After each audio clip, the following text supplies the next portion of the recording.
PEGI 18.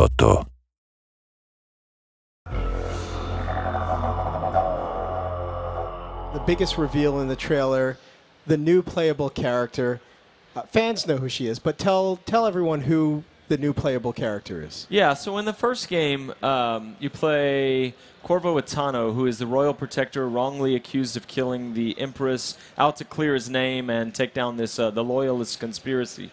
The entire time, there's a 10-year-old girl who the game sets up may or may not be your daughter, who is watching you. And if you play ghost-like and you don't kill anyone and you're very stealthy, then she does drawings on the wall of her bedroom that present you as a father figure, and they're very calm. And if, by contrast, if you murder everybody and you play very violent, she's got like black crayon and she's doing these monstrous drawings. You're affecting her. And we've had so many players come to Raph or come to me or come to someone on the team and say like, wow, that moment where I walked into her room and I saw that drawing on the wall and I realized like an impressionistic child is watching how I handle the situation, and I changed my play style because of that.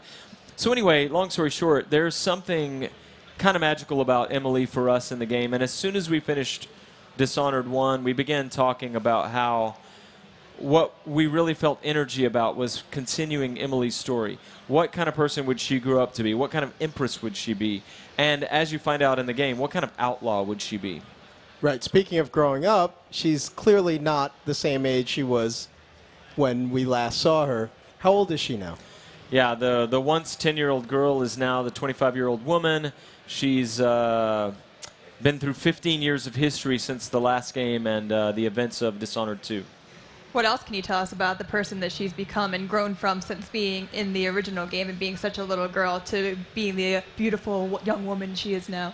Well, it's, you know, we talked a lot about what she would be like as a person because she was born the daughter of the Empress, very privileged life, living in Dunwall Tower, royalty, best education, all of that. But she was very imaginative. In the first game, she's always talking about, someday I'm going to be on a sailing ship, tracking whales and fighting pirates. And, you know, she's an imaginative kid. But then this terrible thing happens where her mother is, there's a political assassination. Her mother's killed in front of her. She's taken away by these people, rescued by Corvo. And so she's a person of privilege, but then who dealt with a big tragedy. And she's sort of marred by that. And then she spends the next 15 years raised and educated by Corvo Attano. And so that's kind of, she's a hybrid of those things.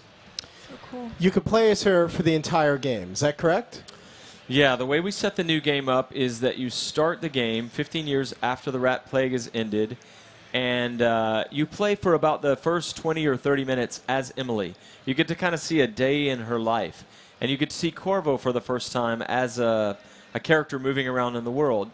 And then there's a dramatic, pivotal event that happens, and from that point, you choose to finish the game as either Emily or pick it up as Corvo. And for the rest of the game, you're either Emily Kaldwin or you're Corvo Attano. You saw that in the trailer that they introduced some new powers.